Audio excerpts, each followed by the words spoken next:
Brugal et je vous propose de me retrouver en interview au Passage des Artistes avec Jazia. Et puis, qui sait, peut-être que je vous dévoilerai une partie de mon intimité. D'ailleurs, on peut commencer tout de suite. Eh pas, maman a dit quand t'as fini tes conneries, fallait que tu viennes manger.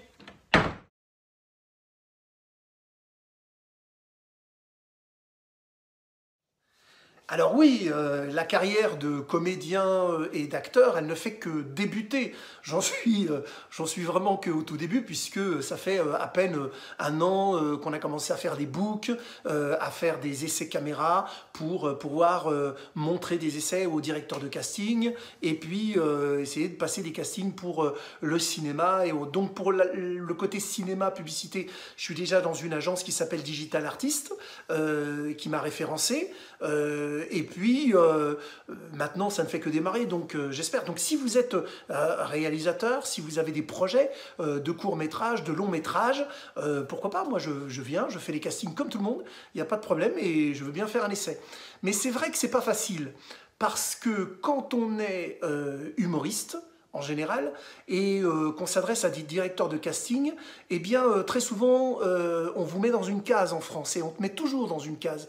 Et on se dit, ouais, c'est la tête du bon pote à tout le monde, et donc, du coup, il rentre peut-être pas dans la case du personnage que l'on recherche pour un film ou pour une publicité ou autre. Alors, avec un jeune réalisateur qui s'appelle Hervé Follat, pour ne pas le citer, eh bien, on a fait des séquences d'intention vidéo et je vais les mettre prochainement en ligne pour vous les faire découvrir. Et je n'ai fait que des personnages sombres, assez noirs, justement, qui sont l'opposé de ce que je suis évidemment dans la vie, voilà, pour montrer une autre facette. Et c'est vrai que c'est très difficile. Et pourtant, Dieu sait que, on dit souvent que les humoristes, c'est quand ils jouent l'opposé de ce qu'ils sont souvent peut-être les meilleurs. Il faut se souvenir de Ciao Pantin avec Coluche, qui avait eu un César, et même lui n'y croyait pas. Donc voilà pour la partie cinéma. Pour la partie comédien, eh bien, ça démarre aussi avec une pièce de théâtre que j'ai écrite et qui s'appelle L'invité surprise. Alors c'est une pièce qui va être très très drôle, une comédie, et malheureusement avec le confinement, avec tout ce qui s'est passé, on a pris pas mal de retard sur sa mise en place, mais je pense que d'ici fin de l'année, elle sera mise en place, le casting est quasiment terminé, et on en reparlera vraiment à ce moment-là, quand le projet sera complètement bouclé, mais ça arrive, très très vite, ça arrive. Alors non, je pense que c'est pas vraiment différent du métier d'imitateur, le métier d'acteur ou de comédien. Quand on est imitateur, quand on est humoriste, on est un comédien sur scène. On incarne des personnages, on incarne un moment de vie, donc c'est de la comédie. Donc non, c'est exactement la même chose, pour moi en tous les cas. Bien sûr, on est obligé, quand on est imitateur, constamment de se renouveler et puis de suivre aussi l'actualité des nouvelles célébrités qui apparaissent. Donc, effectivement, je travaille sur de nouvelles voix et puis d'autres qui sont peut-être un petit peu moins imitées, etc. Pour la partie chant, en tous les cas, en ce moment, je travaille beaucoup sur la voix de Freddie Mercury. C'est pas facile, mais voilà, je travaille beaucoup dessus, entre autres. Voilà.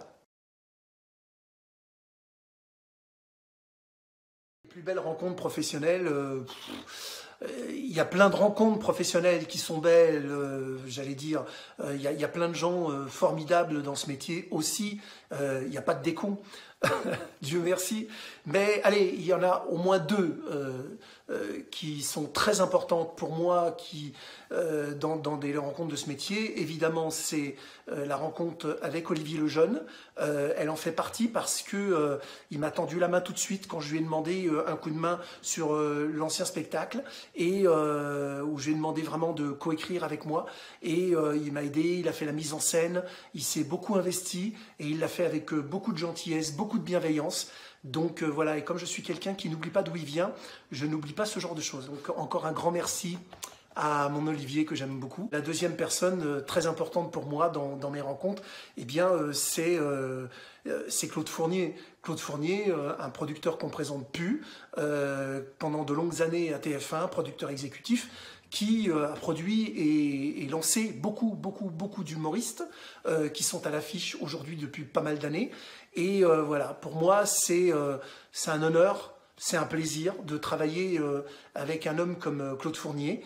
Il est exigeant, mais par contre, il a un nez, il a une vision de ce métier, de ce qu'il faut faire, de comment il faut le faire. C'est toujours juste et fait avec bienveillance aussi. Voilà, je sais qu'il nous regarde. Claude. Et enfin, je voudrais te remercier, toi, Jazia, pour ta bienveillance aussi, voilà, pour tes partages et ce que tu fais aussi pour les artistes, pour les mettre en avant, à travers les interviews, à travers les reportages, à travers leurs spectacles. Voilà, merci à toi et à très vite.